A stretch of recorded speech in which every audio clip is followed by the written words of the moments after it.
So this is it's a wee example of what Home Energy Scotland can do for folk. We're part of a Scottish Government funded body who provide impartial energy advice, and we don't sell anything. We work with the industry of installers and insulation companies and other public bodies, but we don't sell, we give advice. Our remit is to tackle fuel poverty and to improve the housing stock across Scotland. We're funded by the Scottish Government. We're managed by the Energy Saving Trust. We've also got a team of advisors who will triage incoming calls to say what's the best place to point people towards, what are their circumstances, what can we then do for them. And there's a few schemes that we point people towards. Warmer Home Scotland is a scheme which at the start I asked who's going to want people to do things for you. And for people who are either on benefits, passport benefits, which is a thing related to income or maybe health issues, people who are over 75, they're probably best served by going to the Warmer Home Scotland scheme, which will carry out work to the house directly without involving householders having to deal with installers.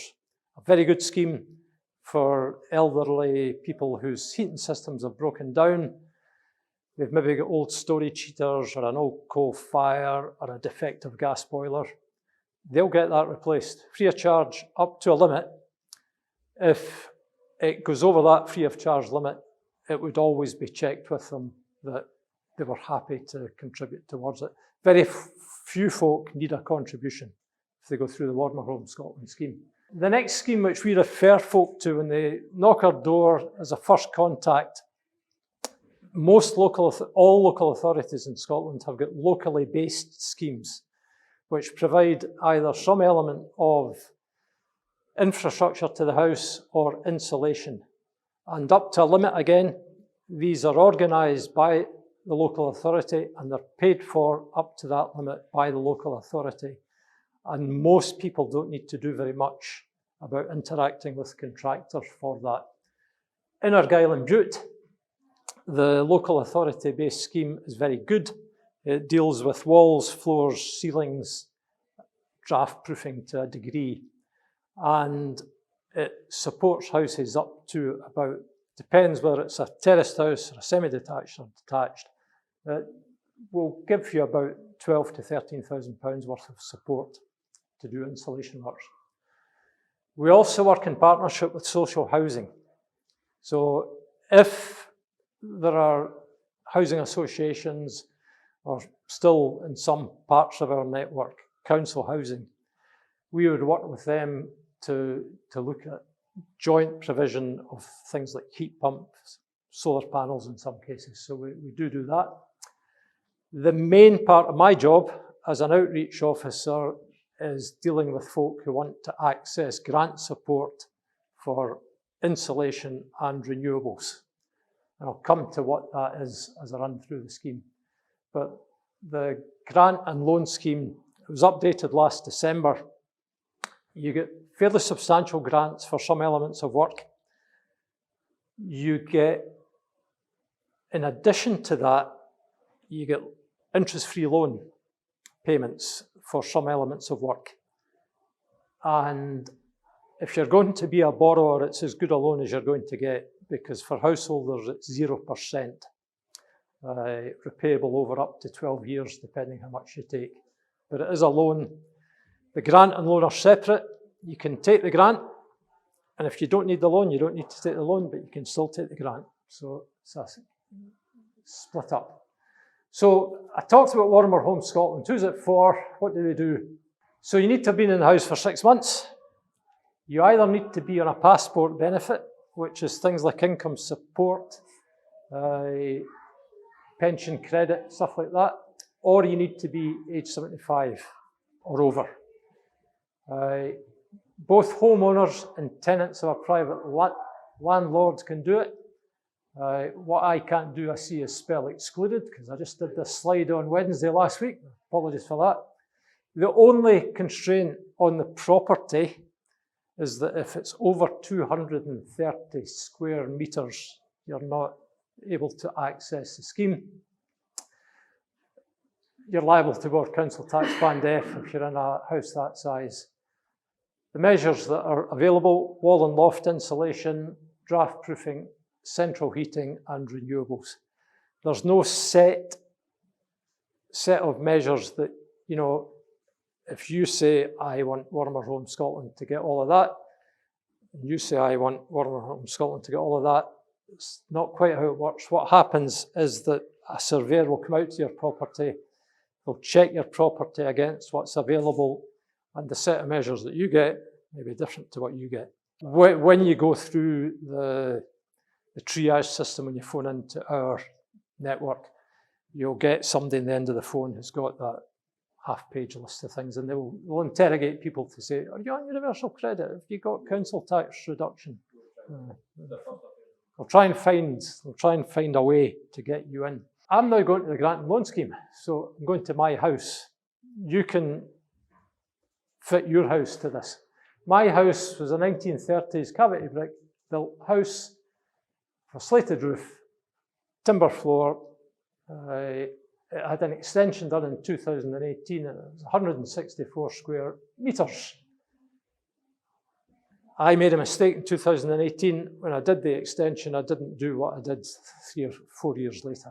Mistake. If you're thinking about doing insulation or renewables, just do it. At the time, it had some insulation. It had an oil boiler sitting outside.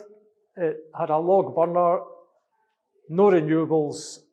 I got a visit, before I worked with Home Energy Scotland, I got a visit from the guy who is now my boss in 2017, and he gave me a report, and it was at a time when I was paying peanuts for electricity, and I thought, that's a lot of faff. So I started probably round about, we'd been thinking about it for a while, but spring of 2022 crystallised matters very quickly, because it came in the back of the Ukraine thing and oil prices going up. And I thought, well, I don't want to do big works to my house when I'm in my late 70s. I knew that I get no local authority scheme support because I was council tax band D.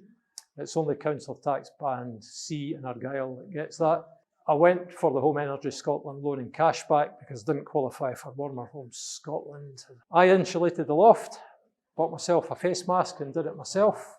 I got renewed cavity wall insulation. I had old school cavity wall insulation. I got bonded bead insulation, which is very good and doesn't give me too many worries about driving rain.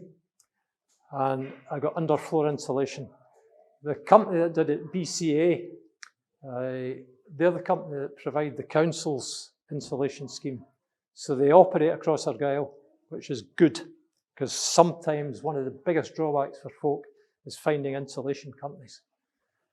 And also the thought of me crawling underneath a floor fitting insulation wasn't to be countenanced, and they gave me a good price, so I was happy. And I fitted a heat pump and solar technology to the house. You've got to get quotes. You've got to apply to the Energy Saving Trust via their services delivery team arm. You've then got to get the contractors to do the work they said they were going to do. You've then got to pay them. You've then got to claim the money back. So it's quite a long process. I probably bought too much loft insulation, but it's very well insulated now. What you get when you put a heat pump in, you get a new hot water cylinder usually. They can kind of retrofit either a hot water cylinder or a variation on a theme. They usually come pre-plumbed. What we do with that, and I've only had to refresh its heating once, we heat it overnight on a cheap rate. And I'll come to that, why a cheap rate's good with a heat pump.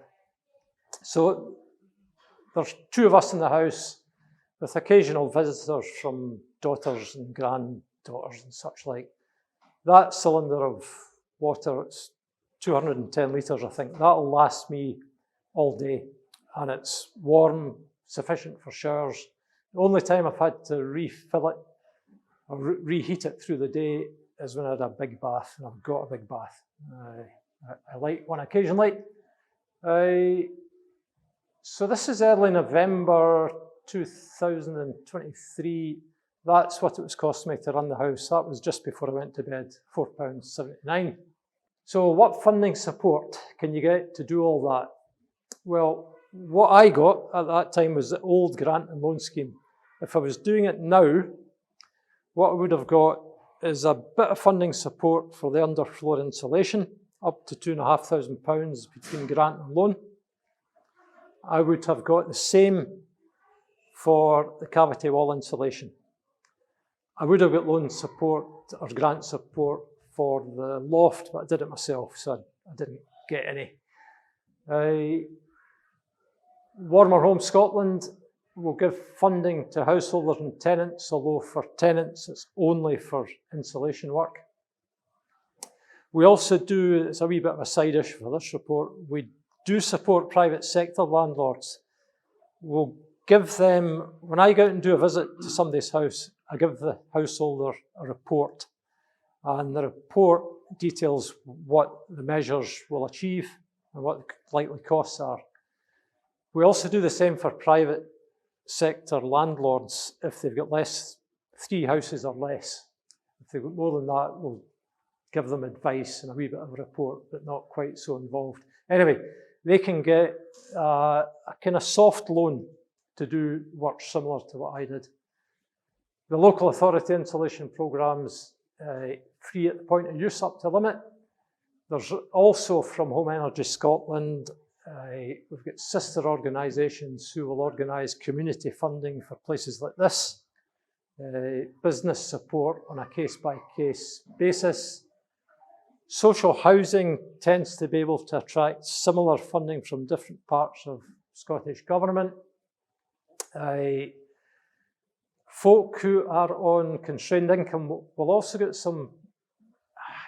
we'll get tariff support from the government. If you're on a low income, you'll get some support from the government for your electricity or gas bills.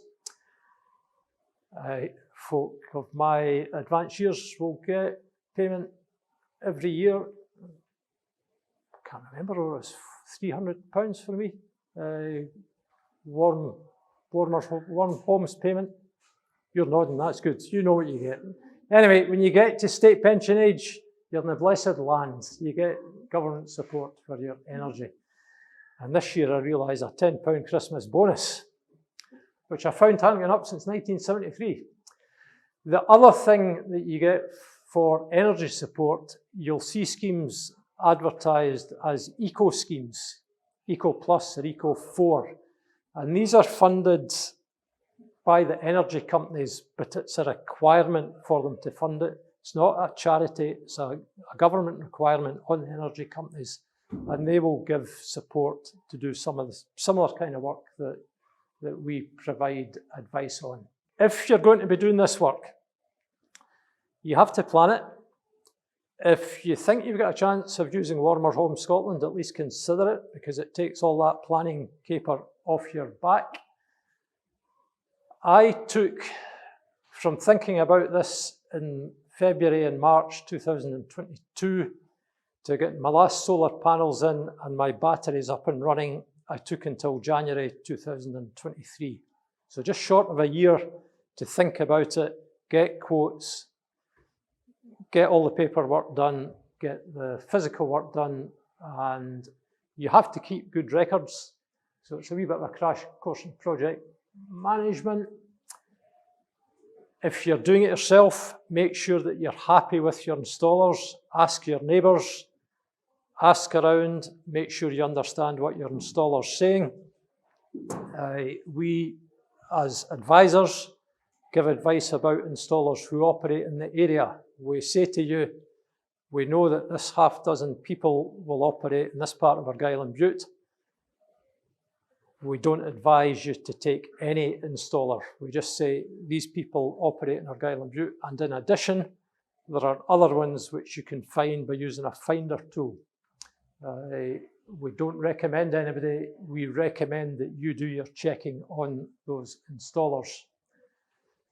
For your house, I think it's probably the easiest thing to do and the best payback to insulate your house as far as you can, as quickly as you can, because it doesn't matter what kind of heating system you then get, it's going to be better and cheaper to run. Keep your options open, but you have to decide that you're going to do it, because if you don't, you end up doing what I did, which was, it would have been a better idea in 2017 to do what I did in 2023, but I lost a half a dozen years, so there you go. Heat pump, when I was saying be clear about who your installer is going to be, try and get one who should be your long-term pal, because I think installers miss a trick if they avoid coming back, because your heat pump should be maintained, and the best person to maintain it is the person that put it in. So if you get an installer who comes in and says, I'll do that, and you don't need a lot of maintenance, but give us a shout. If he's not interested, I would be hesitant. Trying to make a wee joke. Heat pumps and forklift trucks are the same. The best way to run them is low and slow. It's more efficient to run it at a low temperature for the most part. There's a lot of competition in solar and battery, so beware that you don't get the double glazing salesman. Solar panels used to be supported by the Home Energy Grant and Loan Scheme up to last June, but it was stopped. The only way you get them now is with a heat pump as a package. They were stopped because it actually makes sense payback-wise. Solar, heat pump, the benefits of solar to me is that in the summer I really don't pay much for electricity. That's the morning, 57 pence. All that is my standing charge for electricity.